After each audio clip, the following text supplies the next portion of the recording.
Hi, go shift packers மோஸ்ட்லேருந்து பேசுகிறோம். இன்றைக்கி பார்த்தீங்கன்னா Theni to Coimbatore home shifting பண்ணியிருக்கோம். இது டோட்டல் பேக்கேஜ் கொட்டேஷன் பார்த்தீங்கன்னா 22,000 வரும். Transportation, packing, loading, unloading, so இது எல்லாமே சேர்த்து இந்த சார்ஜஸ் கொடுத்துருக்கோம். டிரான்ஸ்போர்ட்டேஷனில் பார்த்தீங்கன்னா கண்டெய்னர் ட்ரக் ப்ரொவைட் பண்ணியிருக்கோம். ஸோ இதில் டோல்கேட் எல்லாமே சேர்ந்து வந்துடும்.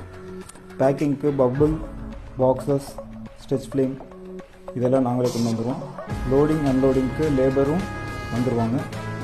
அவங்களே எந்த ஃப்ளோராக இருந்தாலும் இறக்கி ஏற்றி கொடுத்துருவாங்க. அதே மாதிரி கட்டில் கழட்டி மாட்டி கொடுத்துருவாங்க. எலக்ட்ரிக்கல் ஐட்டம்ஸில் ஃபேனு, டிவி, டிஷ் ஆண்டனா இந்த மாதிரி இருந்துச்சுன்னா கழட்டி இது பண்ணி கொடுத்துருவாங்க. ஸோ இந்த மாதிரி எதுவும் ஹவுஸ் ஹோல்ட் ஷிஃப்டிங் தேவைப்படுச்சுன்னா ஜஸ்ட்டு கீழே இருக்கிற நம்பருக்கு காண்டாக்ட் பண்ணுங்கள், பண்ணி கொடுத்துருவோம். தேங்க்யூ.